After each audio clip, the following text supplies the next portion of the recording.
जय श्री कृष्णा। राधे राधे।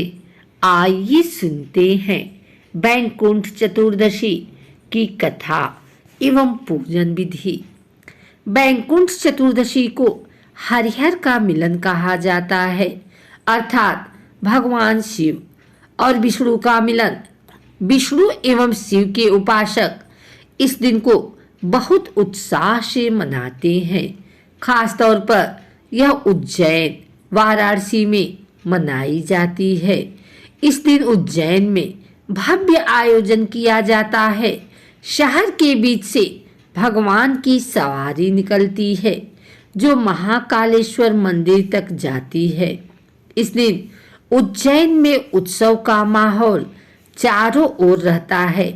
दिवाली त्योहार की तरह भगवान शिव और विष्णु का मिलन का उत्साह मनाया जाता है।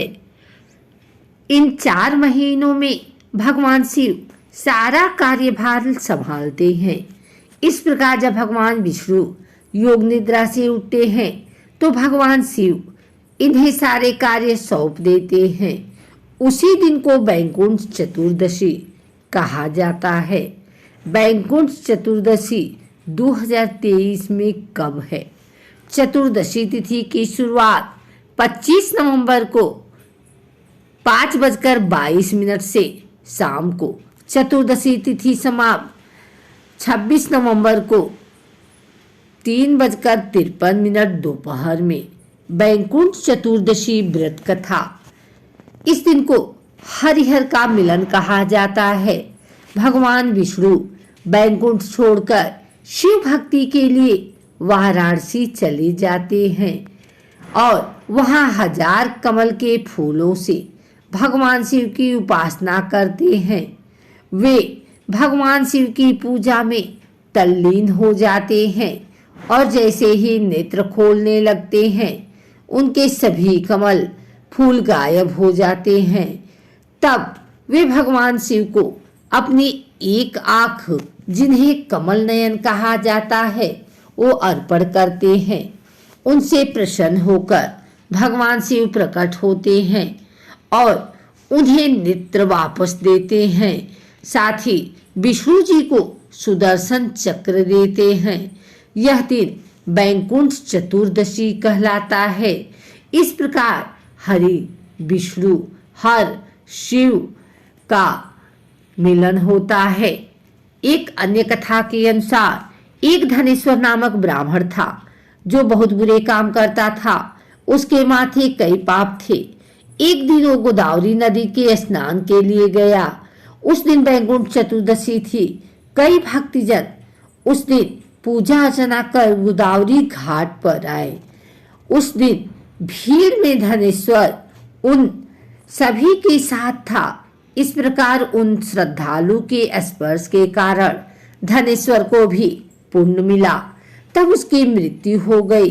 तब उसे यमराज लेकर गए और नरक में भेज दिया। तो भगवान विष्णु ने कहा, यह बहुत पापी है। इस पर बैकुंठ चतुर्दशी के दिन गोदावरी स्नान किया और श्रद्धालु के पुण्य के कारण इसके सभी पाप नष्ट हो गए। इसलिए इसे बैकुंठ धाम मिलता है। बैकुंठ चतुर्दशी कैसे मनाई जाती है? इस दिन उज्जैन में भव्य यात्रा निकाली जाती है जिसमें ढोल नगाड़े बजाए जाते हैं। लोग नाचते हुए आतिशबाजी के साथ महाकाल मंदिर जाकर बाबा के दर्शन करते हैं।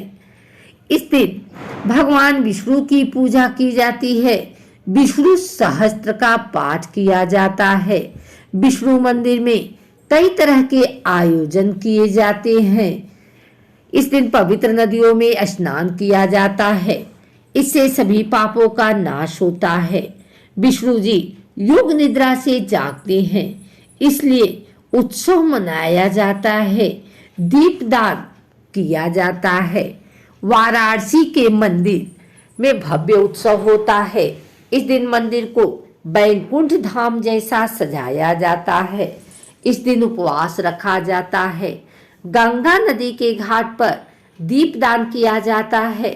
भारत के बिहार प्रांत के गया शहर में स्थित विष्णुपद मंदिर में वैकुंठ चतुर्दशी के समय वार्षिक महोत्सव मनाया जाता है। ऐसी मान्यता है कि यहाँ विष्णु जी के पद चिन्ह हैं। विष्णु जी के भक्तजन इस दिन को कार्तिक स्नान करते हैं। ऋषिकेश में गंगा किनारे एक बड़े तौर पर दीपदान का महोत्सव होता है, जो इस बात का प्रतीक है कि विष्णु अपनी गहरी निद्रा से जाग उठे हैं और इस खुशी में सब जगह दीपदान होता है। वाराणसी ने काशी विश्वनाथ मंदिर में इस दिन विशेष आयोजन होता है।